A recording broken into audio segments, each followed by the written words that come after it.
আসসালামু আলাইকুম, কি অবস্থা সবার? আলহামদুলিল্লাহ, আমিও ভালো আছি। তো আমি অলরেডি অফিসে বসে আছি। সারাদিনে কোনো কাজ কাম নাই, শুধু এই যে আমার গাড়ি দেখা, দুইটা গাড়ি যাচ্ছে আপনার সিলেট থেকে পাথর নিয়ে একসাথে যাচ্ছে ওরা চিটাগাংয়ের দিকে। তো অলরেডি ওরা বড়ইহাটের দিকে আছে। তো আপনারা কি কোন এলাকায় গাড়ি চালাচ্ছেন অবশ্যই জানাবেন। এখন আমাদের এই যে আনসিজন টাইমটা চলে আসলো,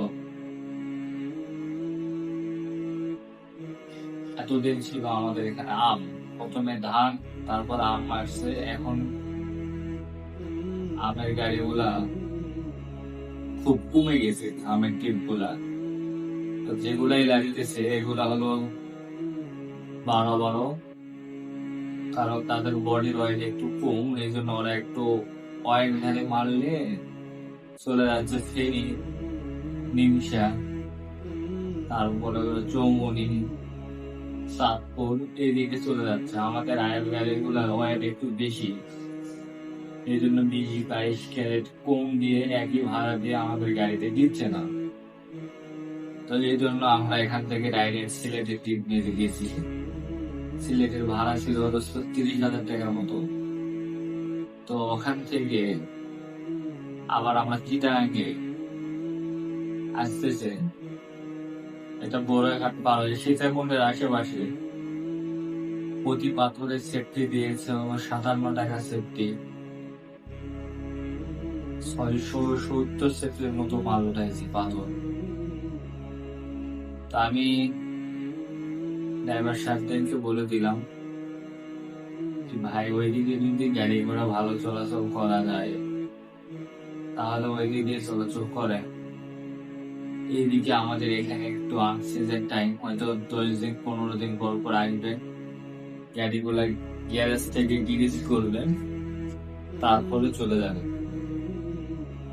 এখন আমাদের এভারেজ ওইদিকে হয়তো ওভার মারে টিকতেছে হয়তো 7,000, 6,000, 7,000 টাকা করে হয়তো টিকতে পারে। তাও আমি হিসাব ওইভাবে করি নাই, এখন পর্যন্ত কোনো হিসাবটাই করা মানে জাস্ট টাকা নেওয়া হয়েছে। আমাদের গাড়িগুলোর কিস্তি অলরেডি শেষ, মানে কিস্তি দেওয়া এই মাসে শেষ, কিন্তু গাড়ি পরিশোধ হবে আমাদের সামনের মাসে।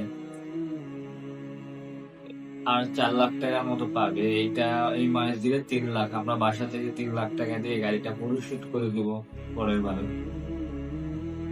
তো আমাদের চিন্তা ভাবনা আছে অক্টোবর বা নভেম্বরের দিকে একটা গাড়ি ওঠানো। তো চিন্তা ভাবনা করতেছি যে 12 আইসা অথবা 12 চাকা অথবা 16 আইলের মধ্যে নেওয়ার চিন্তা ভাবনা আছে। তো আপনারা এক একজন এক এক রকম পরামর্শ দিচ্ছেন, দেখি কোনটা ভালো মনে হয়। অবশ্যই আপনাদেরকে ভিডিওর মাধ্যমে আনবো। আর একটা বিষয় হলো, আমাকে অনেকেই বলছেন যে ভাই আমি আপনার ওখানে কাজ করতে চাই, হেল্পারি করতে চাই। এরকম প্রশ্ন থেকে আপনারা বিরত রাখবেন, কারণ আমাদের কোম্পানি একবারে ছোট কোম্পানি। যারা হেল্পার ড্রাইভাররা আছে তারা আমাদের এখানকার স্থানীয় পোলাপান, তাদেরকেই দেওয়া হয়। আমরা নতুন মানুষ, নতুন লোকদেরকে আমরা দিতে চাচ্ছি না। যখন আমরা কোম্পানি বড় হবে ইনশাল্লাহ, তখন আমরা এই বিষয়ে ভেবে দেখতে হবে, তাহলে আপনি কিছু গেনিং করতে পারবেন এবং যদি লাভ ভালো হয় তাহলে করতে পারবেন। আর আপনাদের এই গাড়ির ব্যবসায় করতে হবে এরকম না, বাংলাদেশে অনেক ব্যবসা আছে, আপনারা এগুলা করতে পারেন। আমাদের অভিজ্ঞতা থেকে আমি গাড়ির বিষয়ে অভিজ্ঞতা আপনাদেরকে দিই। তো আজকে শুক্রবারের দিন, আমাদের অফিস টাইম ও ছুটির দিন, বাসার কাছে, এই জন্য আমরা অফিসে এসেছি। গাড়িগুলো দেখতেছি আছে, গাড়ি চিটাগাং যাবে, আনলোড করবে, আজকে কোনো লোড হবে না, হয়তো কালকে আনলোড করে নিয়ে চলে আসবে।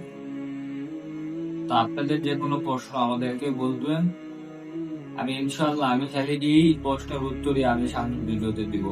আপনাদের যে কোনো প্রশ্ন আপনারা বলতে পারেন, তার মধ্যে 10টা প্রশ্নের উত্তর আমি ইনশাল্লাহ দিব। আমার দিক থেকে যেটা ভালো মনে হবে ওইটা দেবো, এখন বাইরে আরো ভালো হতে পারে ভাই। এক একজনের ব্যবসার ডেভেলপ এক এক রকম হয়। আমারটা একরকম, আরেকজনেরটা একরকম, এরকম ভাবেই চলে। তো সবাই ভালো থাকবেন, সুস্থ থাকবেন। বাসের ডিপার্টমেন্টে ইনশাল্লাহ খুব শীঘ্রই। তার আগে আমাদের চিন্তাশীল একটু বেশি যে আমাদের গাড়ির ব্যবসাতে, বাসের ব্যবসাতে গেলে একটু ট্রাকটা বাড়াতে হবে। যদি বাসে ভর্তুকিও খাই তাহলে ট্রাক থেকে যেন উঠাতে পারি। এই জন্য তাও ইনশাল্লাহ আমাদের সামনে পিকনিক গুলা ধরতে হবে, আমাদের নিজস্ব পিকনিক আছে, এগুলা ধরতে হবে। এই জন্য আমরা সামনের বছর ইনশাল্লাহ চেষ্টা করবো একটা গাড়ি কেনার।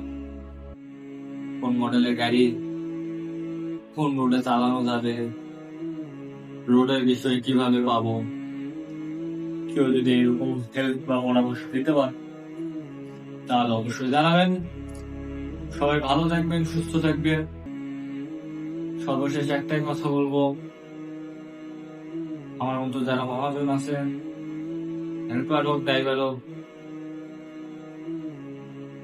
জীবনে আপনারা দান সদকা করবেন জীবনের জন্য হলো, এবং গরিব মানুষদের দেখবেন।